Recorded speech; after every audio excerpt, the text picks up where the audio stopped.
Welcome to Comics on a Pyre, a channel to have a meaningful conversation over movies, life, books, and shows, and maybe just a spot to spend time BSing over comics. If you like your entertainment with a bit of substance, then you, my vagabond friend, have come to the right tavern.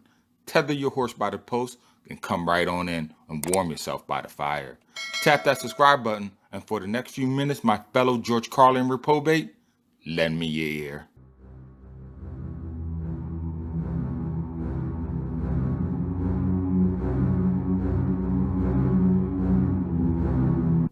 Meet Michael Mineta, father, husband, family man. He resides in Diker Heights, in a small two-story single-family colonial located in the heart of Brooklyn. Every morning, Mr. Mineta gets up, puts on a $4,000 Armani suit on, and kisses his wife. His precious little daughter, Gabrielle, adores him. In return, he can't help but to spoil her. He is the best of fathers. It's his, other traits that he has to work on. But then again, it is thanks to those same traits that he has such a lovely house to come home to. But little does Mike know, now, because of those same virtues, his whole life is about to change. Whether or not for the better, I will let you decide. Vermin Bridge at dawn, by the long abandoned industrial parks 2 miles out of Brooklyn. No one around for blocks. Just how Mike likes it. Pretty boy Pete kneels down bound in front of his abductor, and soon to be his executioner. His sin, the most stupid and understandable of all, coveting his boss's wife. To his credit, even after Mike works him over good, Pete doesn't beg for his life. Mike admires that. He explains killing Pete, it isn't nothing personal. He's just following orders. If it was up to him, he could care less who bangs who, along if it wasn't his wife, of course. But his boss, Johnny D, wants Pete to pay, and pay severely.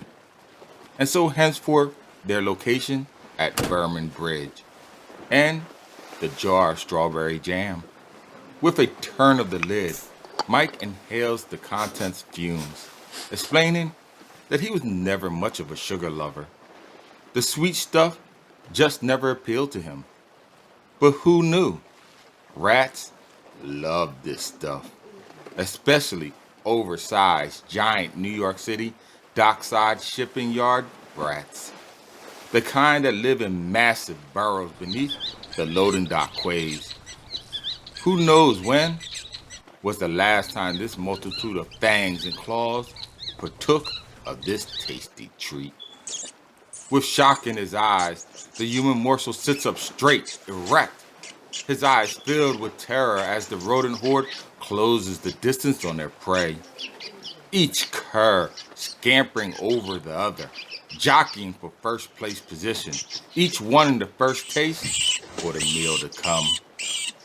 Just then, as the rats overcome Pete, Mike empties the remainder of the jar on his tethered victim's head, adding insult to injury.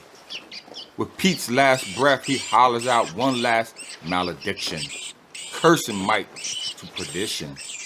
For in his last days may the hangman come for him, and deal out death to him also in equal measures. Little did Mike Mineta know that his time on earth, snuffing out lives, was at an end as well. For when the hangman comes for you, there is little hope of escape. Hell has its rules, and quotas must be met down below, as they must be also above. For not all who dwell here amongst the living value their time here. Some want to fulfill their debt and return from where they came from. The only problem now is there is a spot vacant for one of the most important duties of all, the steward of maintaining the balance. And this is where Mike comes in. For perdition is in need of someone with his particular skill sets. If he accepts the deal, there is a chance that he may once again join his family. If he refuses, well, there are things worse than death. What do you say, Mikey boy? Welcome to hell. Let's make a deal.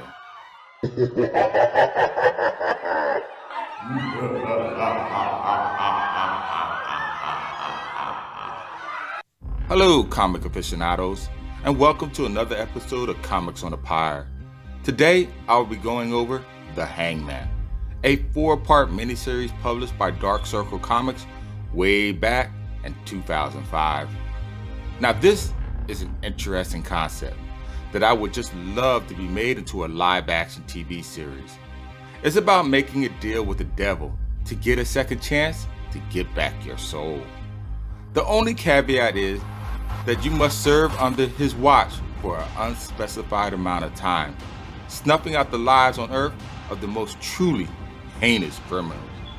If that concept doesn't catch your attention, there's also a struggle of power at play here as well. It seems as though the devil, old Beelzebub, the Prince of Lies, old Satan himself, is not the only one with malicious intentions here on Earth. Other demons wish to usurp him and his seat of power. By using unconventional means, they plot and scheme, hiding in plain sight. They wish to manipulate the new Hangman for their own sinister machinations. All this while Michael Meta struggles to learn the eternal rules between good and evil. I must say, the overall plot intrigues me, as through the story you are introduced to new characters, not fully understanding where some of their intentions may lay. The whole thing reminded me of a spin-off version of Todd McFarlane's Spawn. They both bear striking similarities. One, they are both ex-killers with a second chance to save their souls. Both choose to come back to Earth because of their family, even though they are not allowed to interact with them while they are here on Earth. 2, both characters struggle to find their place in the scheme of things, and both don't seem to have control of their suits. At times, it acts of its own volition, bending its wearer to its will. The whole thing will be great for TV. All I kept on thinking was Buffy the Vampire Slayer, Charmed, or even Supernatural. It would be done even better on Netflix because of all the killing and such. Well, that's it for now. If you like this video, visit my YouTube channel Comics on the Pyre for other ones like it. Tap on that bell icon before you go, and oh yes, as always, until next time, keep reading, my friends.